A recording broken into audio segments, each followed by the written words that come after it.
മലർന്നു കിടന്ന് ചെയ്യാനുള്ള ഒരു ആസനം, അതായത് അർദ്ധ മത്സ്യാസനം. ഈ ആസനം ചെയ്യുന്നത് കൊണ്ട് ഒട്ടനവധി പ്രയോജനം നമുക്കുണ്ട്. ഒട്ടനവധി രോഗങ്ങളെ നമുക്ക് പ്രതിരോധിക്കാൻ കഴിയും.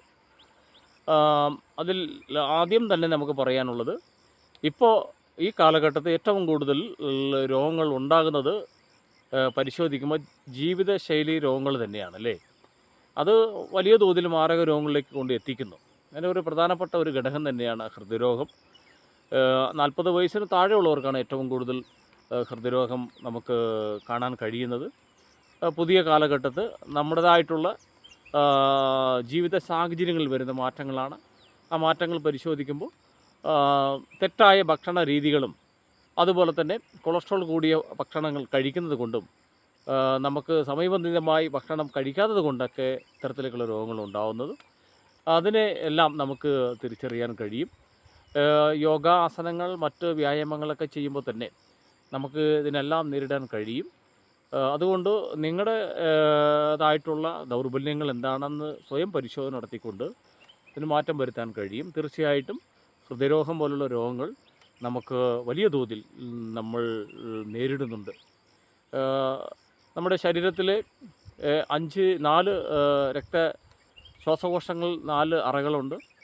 ആ അറകളിൽ രണ്ടും വലത് 2 ഇടത് 2 എന്ന് വരുമ്പോൾ അതിലേക്ക് വരുന്ന ബ്ലഡിൻ്റെ സർക്കുലേഷൻ ഏതെങ്കിലും വാൽവിൽ, ധമനികളിൽ വരുന്ന ഹൃദയത്തിലേക്ക് വരുന്ന ഏതെങ്കിലും വാൽവിൽ എന്തെങ്കിലും ചെറിയ ഹോട്ട് ഉണ്ടെങ്കിൽ നമുക്ക് പമ്പിങ് ബ്ലഡ് സർക്കുലേഷൻ ഹൃദയത്തിലേക്ക് കിട്ടാതെ വരുമ്പോഴാണ് ഇത്തരത്തിലുള്ള വേരിയേഷൻ ഉണ്ടാവുന്നത്. അത് മറ്റ് ജീവിതശൈലി രോഗങ്ങൾ കൊണ്ടുണ്ടാവും അല്ലേ. ഷുഗറുണ്ട്, പ്രഷറുണ്ട്, അതുപോലെ തന്നെ കൊളസ്ട്രോൾ കൂടുമ്പോഴാണ് നമുക്ക് ഇത്തരത്തിലേക്ക് അനുഭവപ്പെടുന്നത്. അതുകൊണ്ട് ഭക്ഷണ പദാർത്ഥങ്ങളെല്ലാം കഴിക്കുന്ന രീതിയെ സംബന്ധിച്ച് നിങ്ങൾ ശരിക്കും പഠിക്കേണ്ടതുണ്ട് അല്ലേ. അപ്പം നട്ടലിനും പുറംപേശികൾക്കും അയവും ബലവും ലഭിക്കുന്നു.